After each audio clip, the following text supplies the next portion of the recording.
Conway. Plus 11 seasons of comedy showstoppers.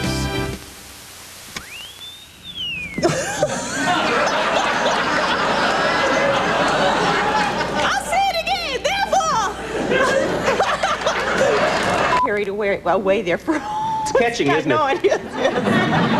Rest your hide. It's been a long day.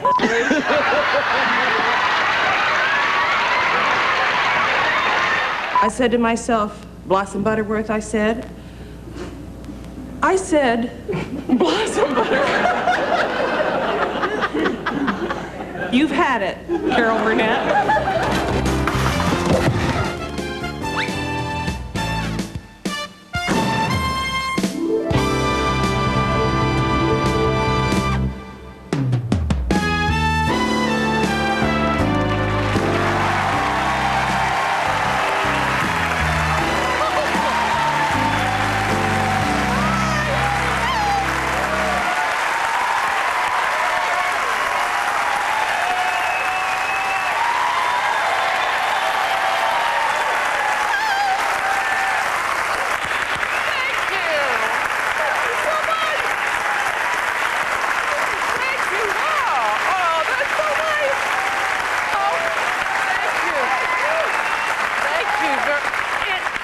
So great to be back in this studio, on this stage. This is where we did the show for 11 wonderful years.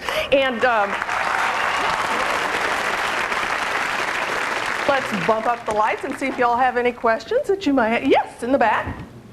Why haven't you done this before? Why haven't I done this before? I thought I had.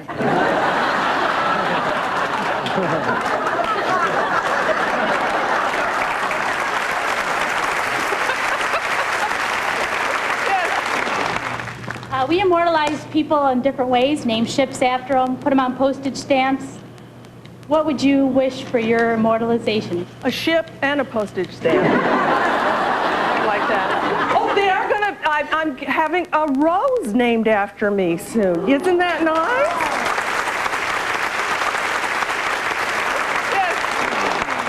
In love with you since I was probably about this high. One of the sexiest things you have ever done is the Tarzan yell. Pardon me? One of the sexiest One things. of the sexiest things? Absolutely.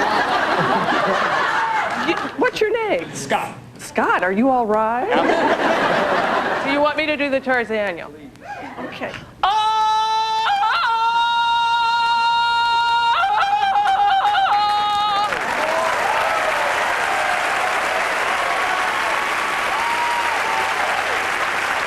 Tonight, I have my wonderful buddies with me, Tim, Harvey, and Vicky.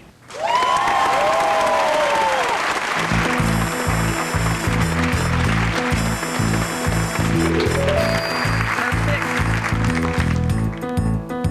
A perfect team were we, in perfect harmony,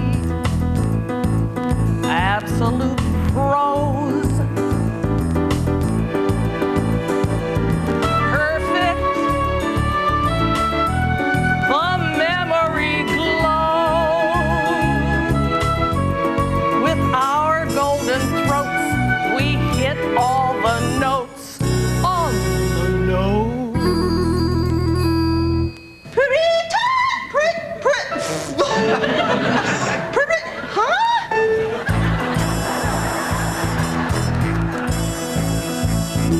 Perfect.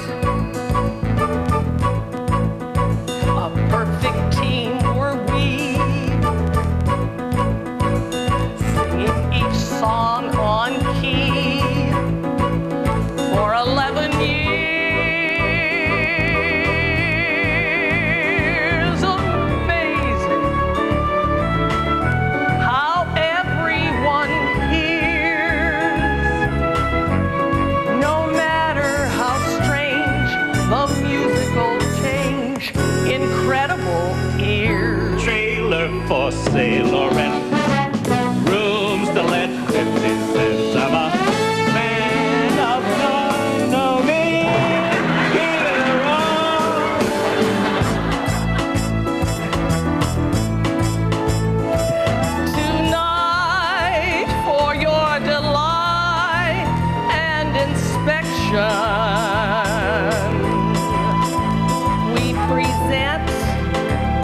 testament of our perfection.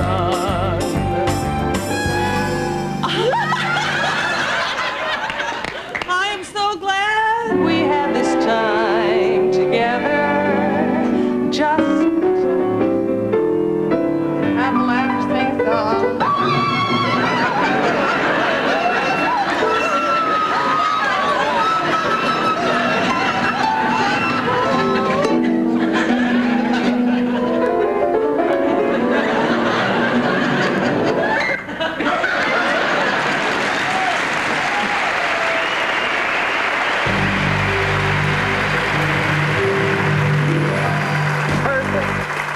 Fantastic, supreme, awesome, uplifting, extreme. Oh, nothing could break up our perfectly perfect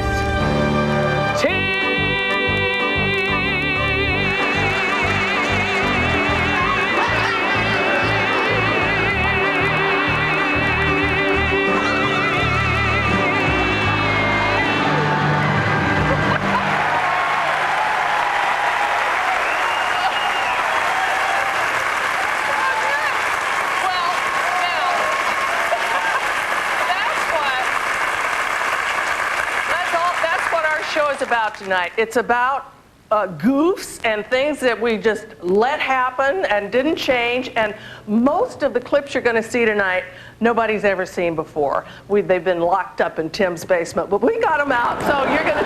So hey, we have a big show for you. So don't go away. We will be right back.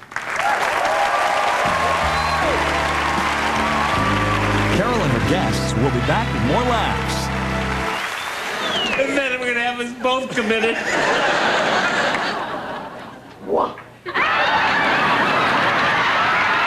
She'd have made it if she hadn't been wearing her lucky ham.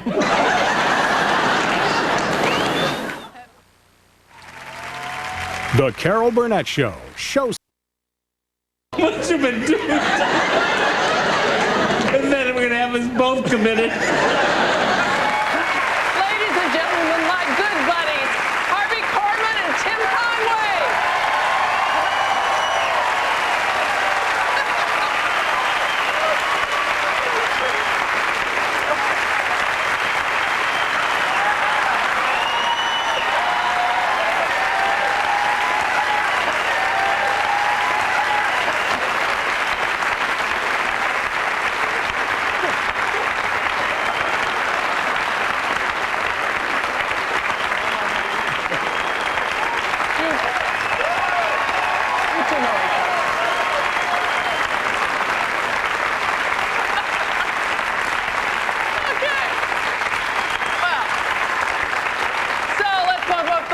See if you have any questions for the guys here. Yes. What have you done since the show stopped airing? I'm collecting unemployment checks. Actually, you know, that's a fallacy. Mr. Corman and I are down here every Friday doing the show. They have not been taping it for 11 years. We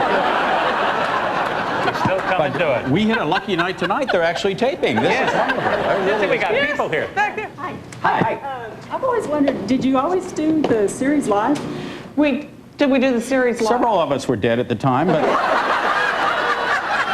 You mean, had we passed away earlier than this? Yes.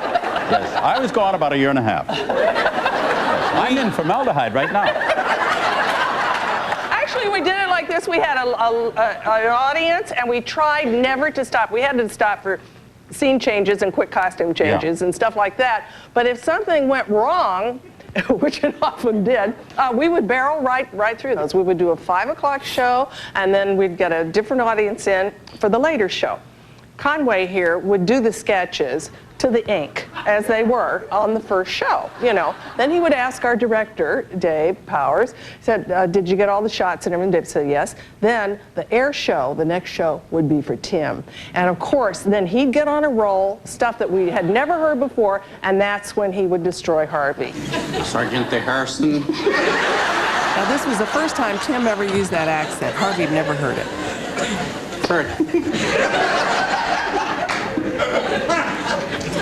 For treasonable conduct in the face of the enemy.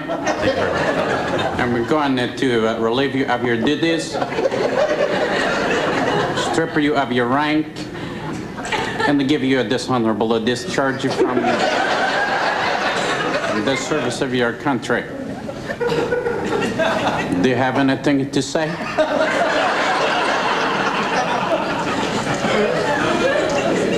Do you know what you done?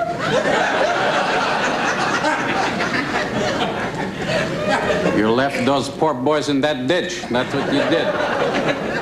That big bomb came and a lot of guys got a big knot on their head. And you went into town.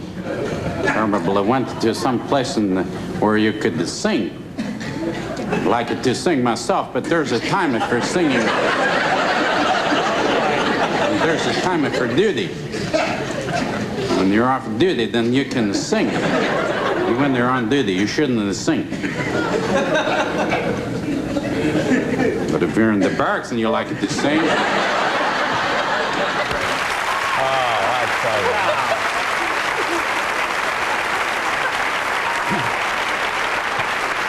Tell me, I ask you, is that not cruel and unusual punishment?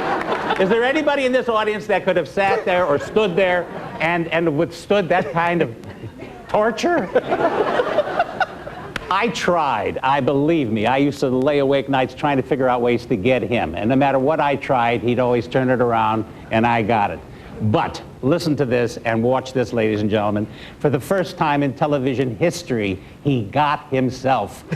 Please, he destroyed himself. Watch this, please. I lost a girlfriend to the sharks, you know that? Yeah. Yeah, we were over in Hawaii.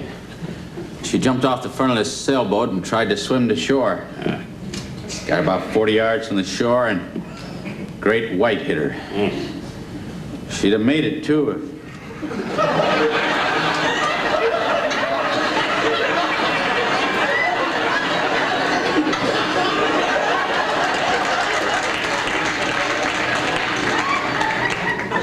She'd have made it if she hadn't been wearing her lucky ham.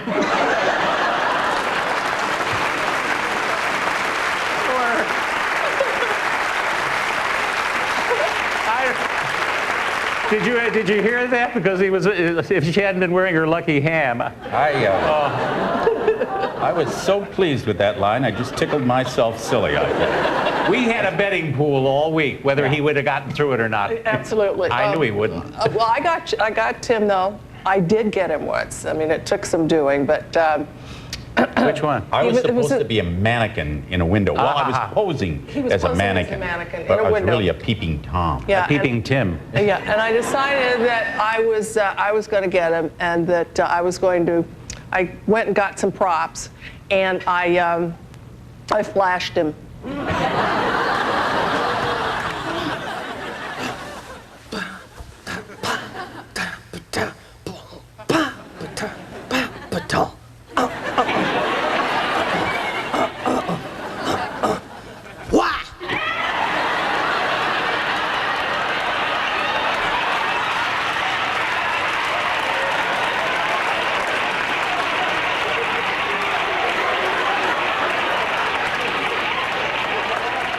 Needless to say, this wasn't me. This was a costume body thing I got from Costumes.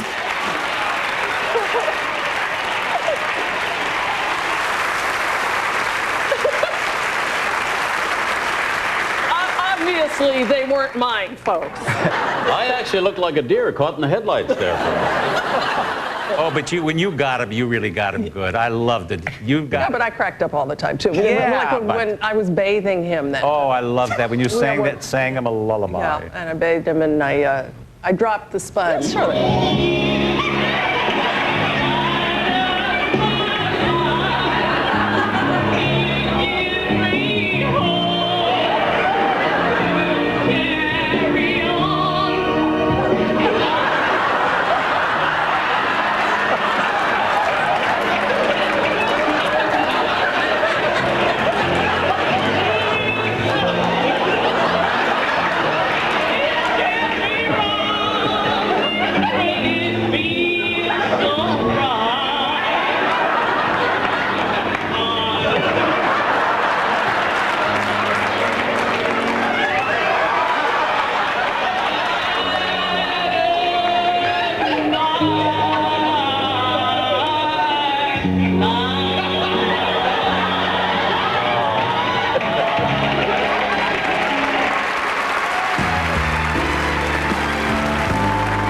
Stay tuned for more Showstoppers. I think somebody blew your pilot light out. Do you use Viagra?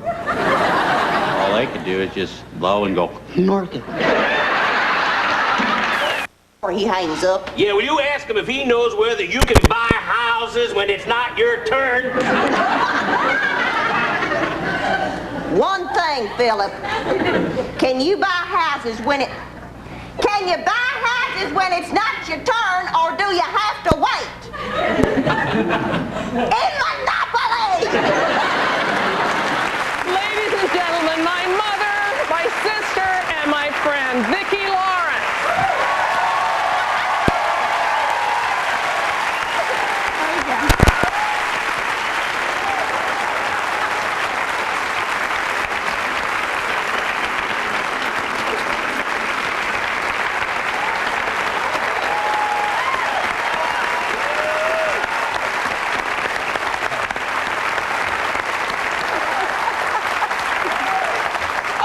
See if any of you have some questions for Vicki.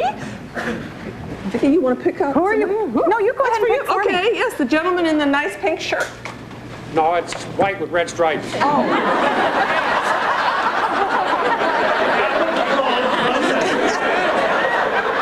Is it white with red stripes? You're the four funniest people in the whole wide world. Can I take you home with me?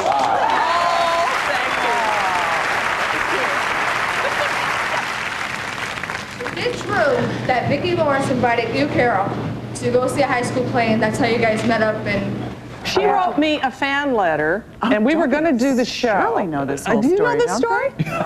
Oh, I'll tell it anyway. Lord. No. She wrote me a fan letter. Sit up.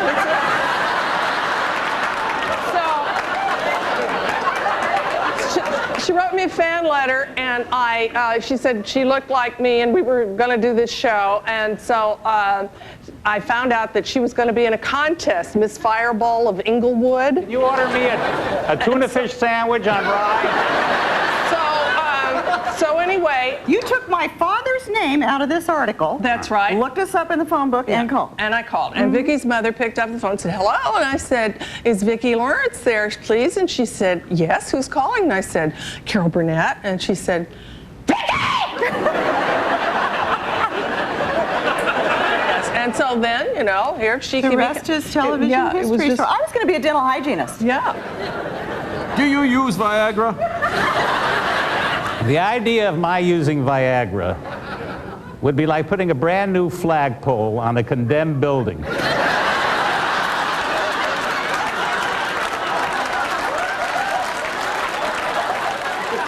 But then, you know, the first few years, Vicki was so shy, you know, but later she started to blossom, you know, when Mama came along. One of these days they're gonna come over here and lock you up. Oh, lay off of me, will You ain't ya? playing with a full deck, Eunice. I think somebody blew your pilot light out.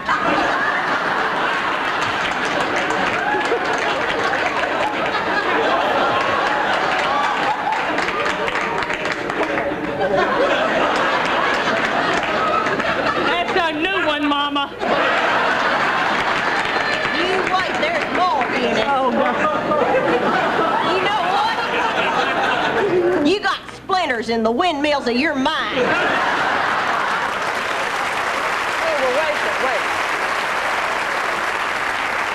That was the early show, and then she had more for me on the next show. Okay, Everybody was loading her Really up. nuts, you know it? One of these days they're gonna come over here and just lock you up. You lay off of me. You aren't playing with full deck, Eunice. I think you done sprung a leak in your dinghy. What is the problem, Eunice? Is it your time of month or something? You ride the hydroponic?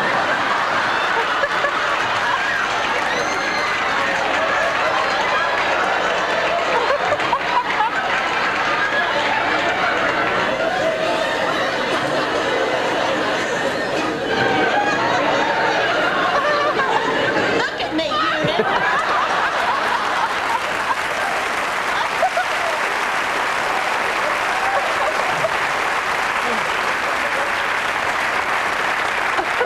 we tried to be so real during the family sketches because they were real. So many people really identified with them because they were like their families. But we had some of our greatest goofs and craziness that went on during the family. You got me again.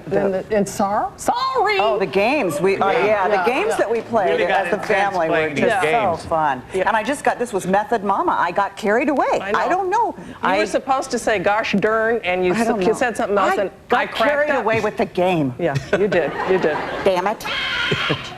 Let's just move him back the number of spaces that I moved him forward. She's right. How many spaces did you move it? Well, how the hell should I know?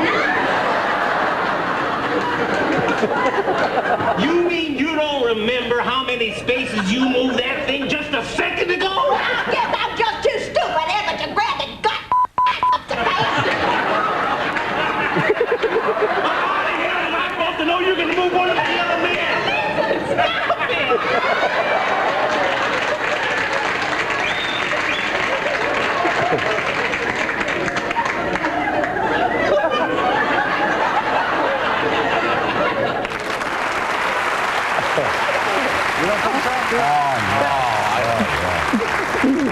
You know, a lot of times the show would be running very long. We're trying to do a show. Oh, I'm sorry. And they would ask me, not to mess around because we were, way over. And we were playing a little game in the family scene where I was just supposed to give you one word clue. I was supposed to say elephant.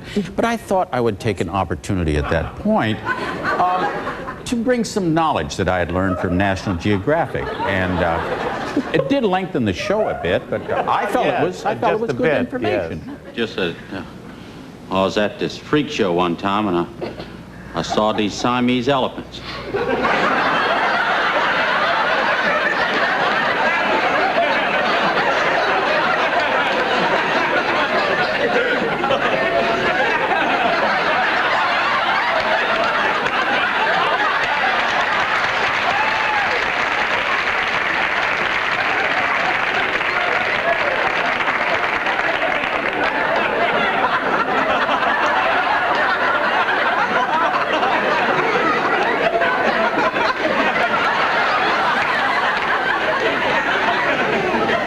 A joint at the end of their trunks like that. And this trainer make them stand up on their back feet like that, and they had their trunks stretched like that. Then this little monkey had come out.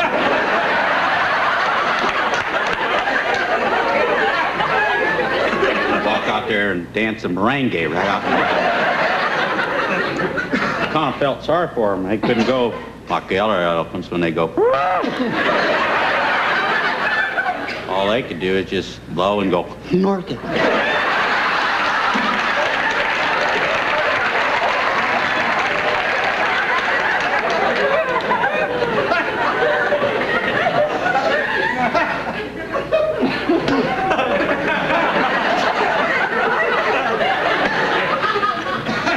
on, Mama. You sure that little asshole's through?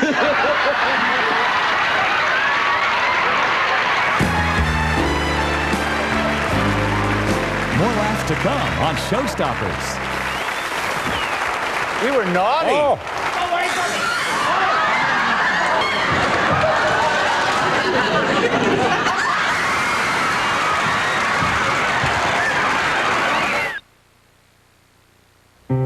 We make products that work in your home. We wait until we've got... Can I tell a funny Mother Marcus, because we're going to see a Mother Marcus clip in a second? Yeah. Mother Marcus story. When Harvey was like a mentor to me when I was growing up here a lot. Because you had a show to run. Every chance I could get. So Harvey did a lot. He trained me. He did a lot of comic training with me. And one time there was this bimbo I used to play on the show. She was really stupid. She had a really high voice. And I said to Harvey, how come every time I play her, I'm stupid for the whole week? And you said to me, any character you ever do well, Vicki, is truly a part of you. I'll take credit for that, even though I don't. To which I said to Harvey, so how come you're so good in drag?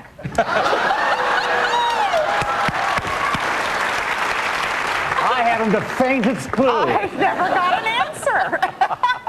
I loved the Mother Marcus drag so much that this was, I think, the first sketch that you were in as Mother Marcus, and I couldn't resist. Oh, yes. Going away from the script just for a second or two. Oh, yes, we love going away from the script. Say.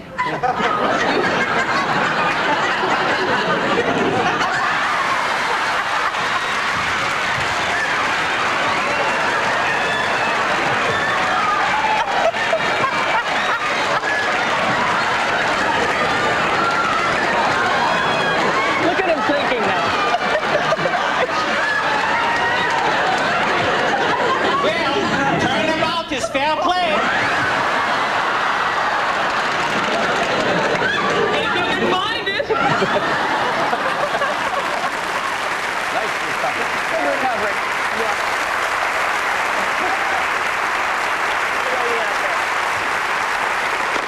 Skit with Harvey with the bosoms reminded me of when you were Charles' mother. Oh, yes. Swinging Yes. things.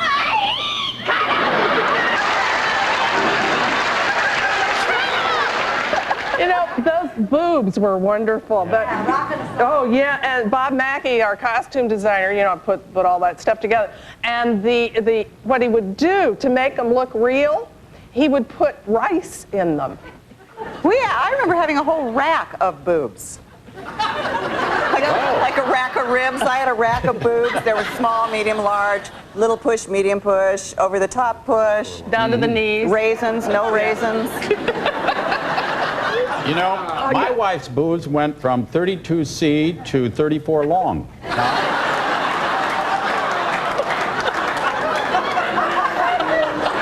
You know, when we travel on the road and people ask us about, you know, what happened on the show and was it rehearsed, you know, we did a lot of stuff that was not rehearsed. We loved jousting with each other, playing verbal ping pong, and we loved, you know, twisting and throwing something at the guy that he wasn't expecting and watching it come back. We did a lot of that. However, the money would then go to my equally disgusting nephew, Theo Grubber, in the event of Bosco's death.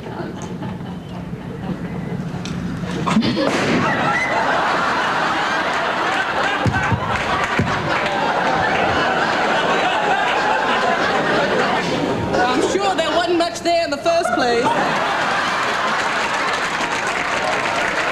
Here we are, dear. I thought we could have a little snack before dinner. Good. And then later, if you'd like, I could run down to the pier and fish for sea bass. Bass! Bass is good and a piece of bass is even better. Listen.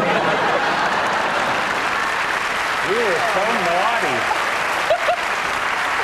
We were naughty. We were very naughty. Yes. We used to do most of the show, like you have been saying, like a live show. But sometimes when we did the commercial takeoffs, we used to do in the little short vignettes. We would tape those in the afternoon on this stage with just the crew and no audience. And you guys would get a little crazy. We sometimes. would get. You'd have a little too much fun. Raunchy. I don't want that. It tastes fishy. Try it, eh? Salty doesn't taste fishy. I say it does taste fishy. I'm telling you, it doesn't. Try it. Yes, it does, then I won't. I said try it. Hey, it doesn't taste fishy. I wonder why. It's a veal cutlet, you asshole. Hey, this doesn't taste fishy, asshole. I wonder why. Now this next one, even the crew got in on it. It doesn't taste fishy. I wonder why. It's a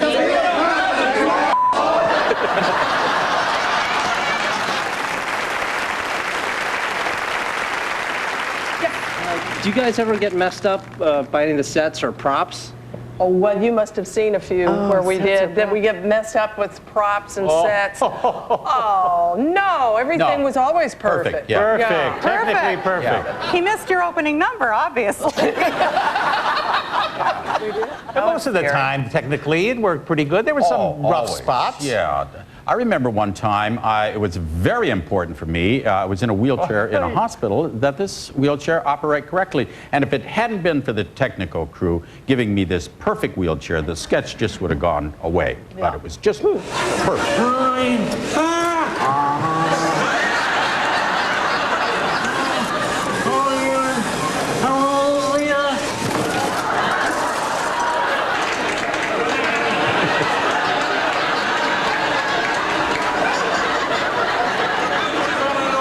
gonna be all right.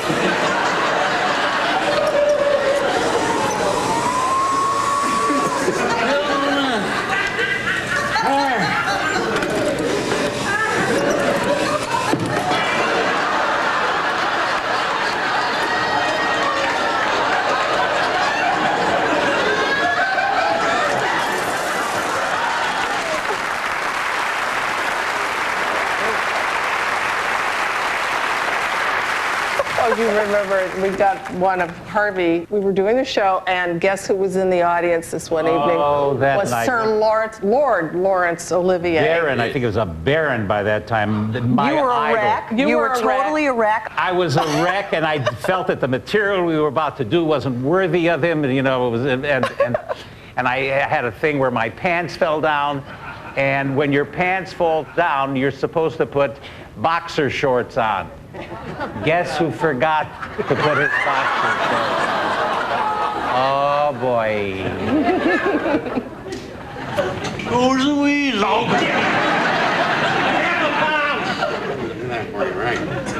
right.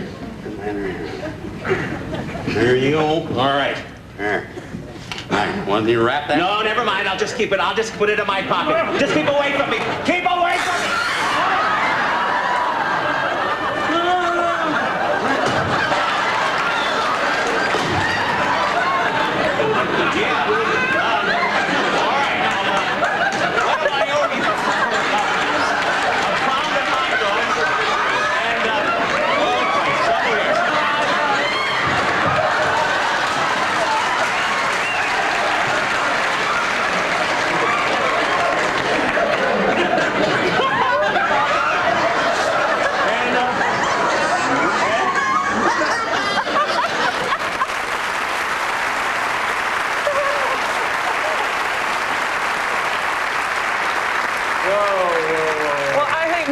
Moment, I mean, one of the funniest ones for me that happened to me was not technical either. It was sort of nature. The old horse.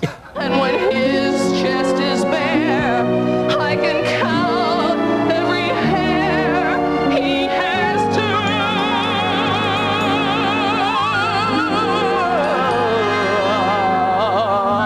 I know all the books that he studies for math. I know how he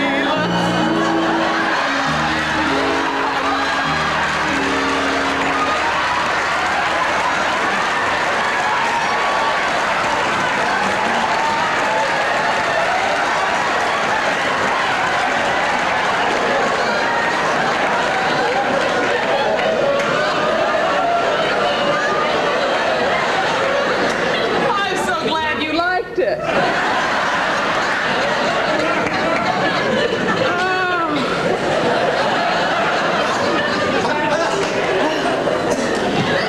Is he through? You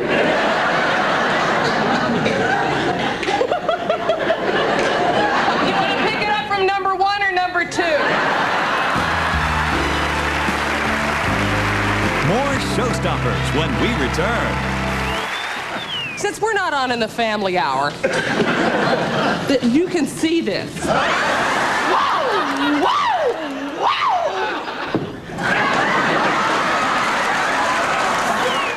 The same fella who does all of Cher's clothes, true,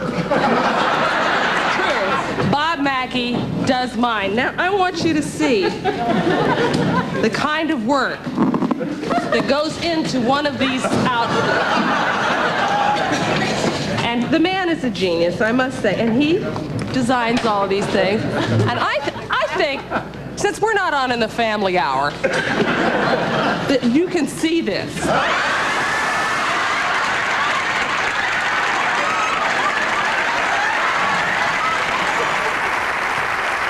Oh, ladies and gentlemen, Bob Mackey is with us here tonight. Where are you, Bobby? There's our genius.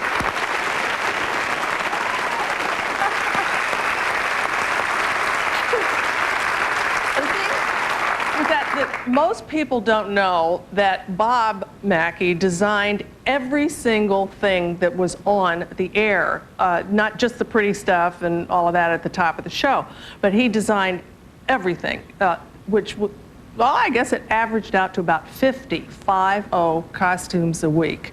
He created the looks. It was Bob who came up with the Scarlett O'Hara curtain rod thing. See? So, the first time I was going to do Mrs. Wiggins, you know, I didn't know exactly how I was going to do, you know, portray her, and I went into costumes, and Bob put me in that push-up bra with the funny little blouse and the blonde wig and this tight black skirt that was an old black skirt he had around there, and it was very tight here at the bottom, but the rear end bagged. And I said, well, it fits, Bob, everywhere, but it's too baggy, and so I think you're going to have to take it in the rear end. And he said, no, why don't you just stick your behind into it and make it happen like that? And that's how the Wiggins walk happened.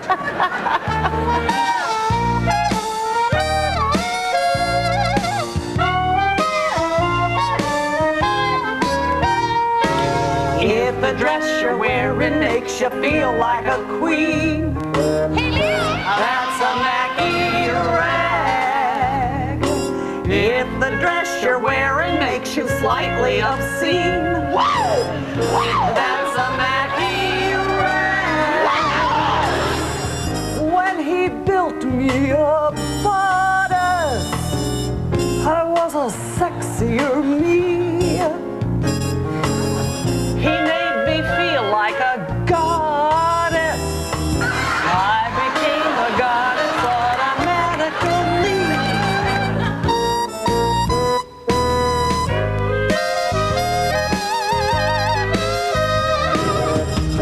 That's a Mackey rag.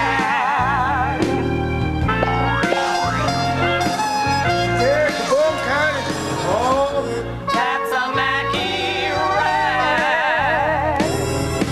He designed my pajamas. I was as cute as could be. Well, you've seen some hot mamas, but you sure as hell ain't never seen a mama like me.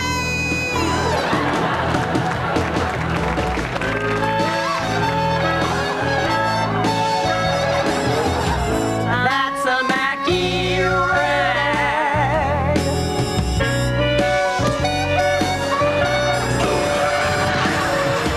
That's a Mackey rag. He's the guy who nails it. Formal, informal, or drag. Wonderful or wacky. Good or tacky. Give me a Mackey rag. Give me a Mackey rag. Give me a Mackey rag.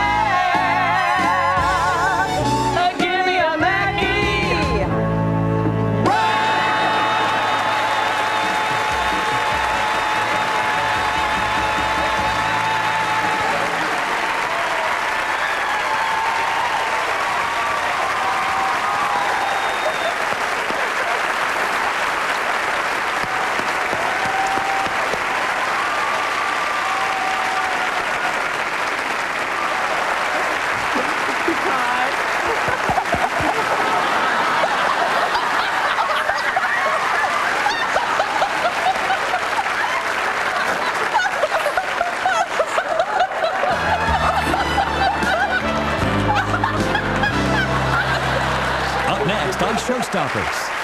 Let me check your reflexes. Miss Franny, you look as beautiful as ever. Thank you. Glad we had this time together, just to have a laugh or sing a song. Seems we just get started, and before you know it, time we have to say so long. There's a time you put aside for dreaming, and a time for things you have to do. But the time I love the best is any evening I can spend a moment here with you. When the time comes and I'm feeling lonely, and I'm feeling oh so blue, I just sit back and think of you only, and the happiness still